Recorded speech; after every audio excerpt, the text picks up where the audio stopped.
कहा जाता है 622 वर्ष पहले शूद्र यदि रोड पर टहलते थे तो रोड को भी पानी से शुद्ध किया जाता था।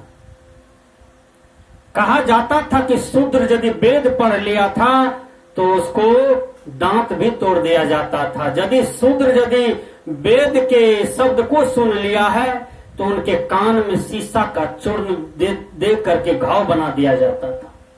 शूद्र के साथ इतना दुर्व्यवहार हुआ। शूद्र को बड़े जाति के लोग आंगन चढ़ने के लिए नहीं देते थे, द्वार चढ़ने के लिए नहीं देते थे। विचार कीजिएगा, इतना अन्याय हुआ है इस भारत के धरती पर और बड़े जात के लोगों ने किया। इसलिए हिंदुस्तान जैसे देश में जो बार बार विदेशियों का आक्रमण रहा, यह देश जो बार बार गुलाम हुआ, क्यों? हिंदू में जो बड़े जात के लोग हुए हैं, वो जात के लोग शूद्र बना करके, वैश्य बना करके, क्षत्रिय बना करके ये समाज को विभाजन कर दिया और हिंदू के संगठन को कमजोर कर दिया। आप विचार करें, यदि आप कहते हैं कि मैं हिंदू हूं तो सभी हिंदू मिलकर के एक थाली में खाओ। विचार करें, सभी हिंदू मिलकर के एक मंदिर में जाओ, एक पूजा करो, एक व्रत करो, एक काम करो सब कोई, तब तो हिंदुत्व संगठन। विचार करें, आप कहते हैं मैं बड़ा हिंदू हूं, तुम छोटे हिंदू हो, तुम नीच हिंदू हो। को भाई, ये हिंदुत्व की शक्ति है क्या? ये हिंदुत्व की संगठन है क्या? यदि मैं तुमको हिंदू कहूं तो हिंदू के नाम पर मैं कलंक किसको कहूं? विचार कीजिएगा। ऐसे तो हिंदू कोई नहीं है, मुसलमान कोई नहीं है, सिख कोई नहीं है, इंसान ईसाई कोई नहीं है, सब तो इंसान है, सब तो भगवान के बंदे हैं, सब तो खुदा परमात्मा के बंदे हैं, सब तो गुरु के भक्त हैं। लेकिन विचार करें, छुआछूत किसी से नहीं मानना चाहिए। 622 वर्ष पहले तो इतना भी कहा जाता था कि दुसाध कहीं बैठ जाता था तो 1.25 हाथ मिट्टी खोद करके फेंक करके तब गंगा जल से उनको शुद्ध किया जाता था। विचार कीजिए, कितना बड़ा जुल्म था समाज में। तेली को सुबह सुबह देखा जाता था तो जतरा खराब माना जाता था। तेली को यदि दांत देख लिया जाता था तो जतरा शुद्ध मानता था। यह कितनी बड़ी अवैज्ञानिकता है, यह कितना बड़ा मूर्खता व्यवहार है।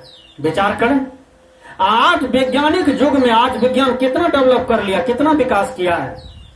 आज वैज्ञानिक युग में कुछ ऐसे ऊंचे जाति के लोग हैं जो अहंकार बस मोच को पेलते हैं और कहते हैं मैं तो बड़ा हूं, तुम तो नीचे हो। अभी तक ये कचरा पाले हुए हैं इस वैज्ञानिक युग में भी।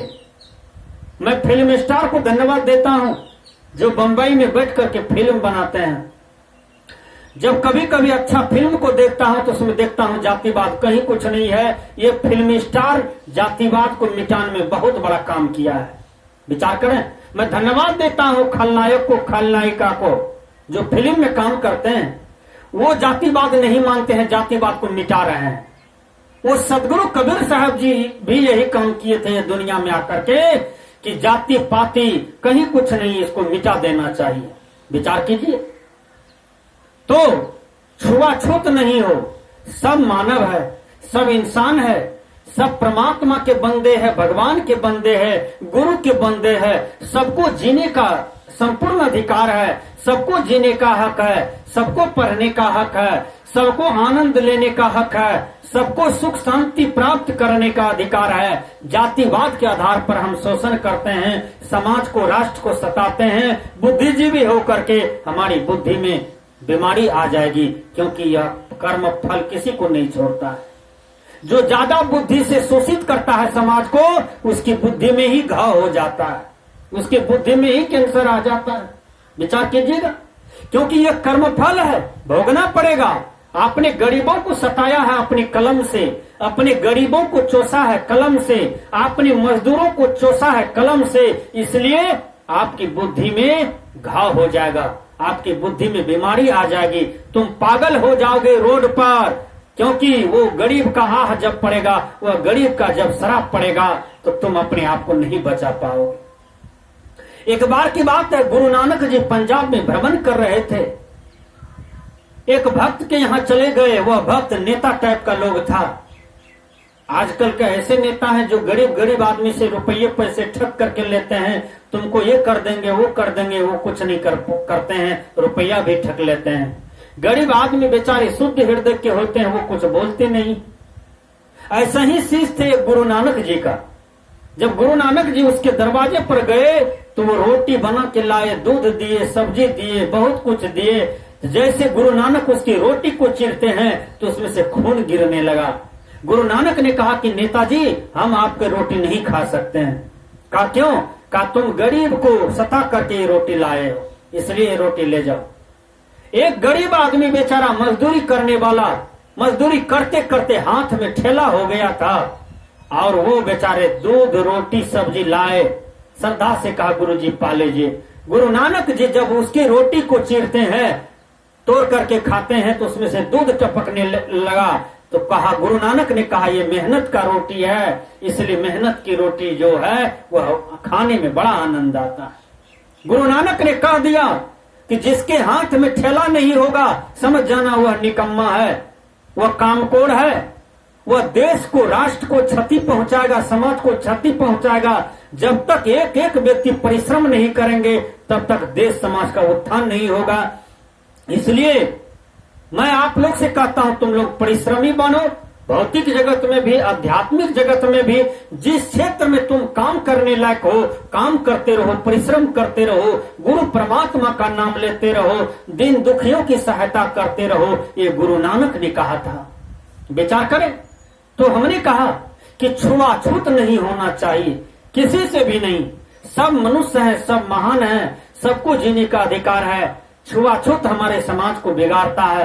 सदगुरु कबीर साहब जी छुआछूत को हटाए, छुआछूत हम लोग भी मिटा रहे हैं और मिटाने का प्रयास करें। आज हमारे कबीर मत में देखिए, हमारे कबीर विचार में देखिए क्या है। जब हम लोग किसी के दरवाजे पर जाते हैं, ना जाने सदगुरु कबीर साहब जी का कितना सुंदर दिन है यह समाज में। कबीर साहब ने कितना बढ़िया भक्ति को, श्रद्धा को, स्नेह को, प्रेम को यह भक्त समाज में देख के रखे। जब किसी के दरवाजे पर जाते हैं तो वो हम लोगों के चरण को पखारते हैं, पैर को पखारते हैं पानी से, श्रद्धा भाव से। तब गमछी से उस पैर को पोंछते हैं, फिर चरणामृत लेते हैं, उसको पीते हैं, चाखते हैं, सबको देते हैं। विचार कीजिए, वो पैर चाहे डोम का हो कि धरखार का हो कि दुसाद का हो कि ऋषिदेव का हो कि तेली का हो कि सूरी का हो, कलवार का हो कि जादव का हो कि पंजाबी का हो कि हरियाणी का हो कि बिहारी का हो कि यूपी वाले का हो, हैं, चाहे किसी भी साधु का हो, चरण पखारा गया और चरना अमृत छीटा गया। ये तो जातिवाद मिटाने का ही तो संकेत है। कहीं कहीं तो कबीर विचार में प्रसादी भी लिया जाता है। जैसे कोई श्रेष्ठ महात्मा भोजन किए तो उनको थोड़ा सा जूठा उनको दीजिए, उनको दीजिए।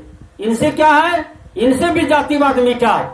वैज्ञानिक तथ्य से यह चीज कट जाता है। लेकिन सदगुरु कबीर साहब जी का जो स्नेह प्रेम श्रद्धा ये कबीर विचार में है, तो ये जातिवाद मिटाने के लिए ही सब आडंबर रखा गया। विचार करें, ये भी सत्य नहीं है। जातिवाद तो ज्ञान से मिटेगा, विचार से मिटेगा। आपकी साधना से, आपके विवेक की कसौटी से जातिवाद मिट जाएंगे। इसलिए छुआछूत नहीं होनी चाहिए। चलिए मैं निवेदन करता हूं आप लोगों से कि आज हमारे समाज में भरम भी है, कई प्रकार के भरम है। जिस भरम में ये बंधा हुआ समाज अभी तक ऊपर नहीं उठ रहे हैं। वो भरम क्या है? यदि कोई मकान बनाते हैं तो आगे में डगड़ा टांग देते हैं, जूता चप्पल टांग देते हैं और उनसे पूछिए कि तुम ऐसा क्यों किया, तो वो कहते हैं कि मकान बना रहे हैं, किसी का नजर गुजर न लग जाए। देखिए कितना बड़ा भरम में है। सदगुरु कबीर साहब कहते हैं, ये भरम भूत सकल जग खाया, जिन जिन पूजाते जहराया। बताइए, वो मकान बना रहे हैं, आगे में जूता चप्पल टांग दिए हैं। दशहरा का दिन आता है तो उस समय लोग लहसुन प्याज अपने अपने घर द्वार में टांगने लगते हैं। बताइए ये क्या है? का नजर गुजरने लगता है। मैं तुमसे पूछता हूँ पंडित जी, मौलवी जी, अरे मानव भाई, ये प्याज लहसुन क्या नजर को काटता है? नजर तो आंख की नजरिया है। वो तो दृष्टि है, नजर फैलाइएगा तो वृक्ष लगा देंगे, मकान दिखाई पड़ेगा, कोई मनुष्य दिखाई पड़ेगा, ये प्रकृति मंडल दिखाई पड़ेंगे, तो आपके आंख में क्या आरी वाला धार है, तलवार वाला धार है जो उसको काट देगा, इसी को नजर गुजर कहा जाता है। ये सारे भ्रम है, इस सारे भ्रम को मिटाइए। इसलिए नजर गुजर कहीं कुछ नहीं होता है, यह सब एक पंडितों का देन है, यह सब समाज में भ्रम है। तो सदगुरु कबीर कहते हैं भ्रम को हटा देना चाहिए। मन में कई प्रकार के भ्रम है तो हटा देना चाहिए।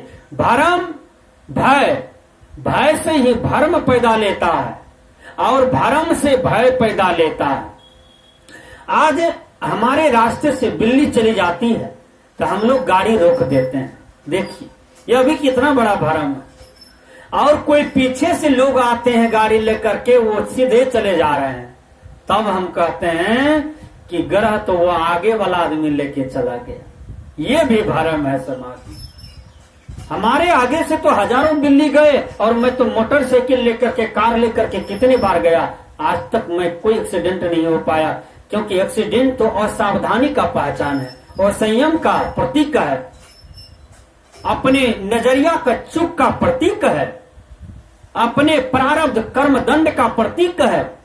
जो सावधानी में रहेंगे, कबीर साहब ने कहा फाम आगे फाम पाछे फाम दाहिने डेरी, फाम पर जो फाम करे वह फाम है मेरी। आगे सावधानी, पीछे सावधानी, उत्तर दक्षिण सावधानी, पूर्व पश्चिम सावधानी, आसमान और पताल सावधानी। जो सावधानी पर सावधानी रखे उसके जीवन में दीनता, दुख, कभी कई प्रकार के जो आपत्ति है वो नहीं आ सकते हैं। सावधानी पर सावधानी होनी चाहिए। तो हमने कहा अपने जीवन से छुआछूत मिटा दें, अपने जीवन से भ्रमवाद मिटावें। भ्रम मिट गया आपके जीवन से तो आप समझिए धरती की साम्राज्य को पालेंगे।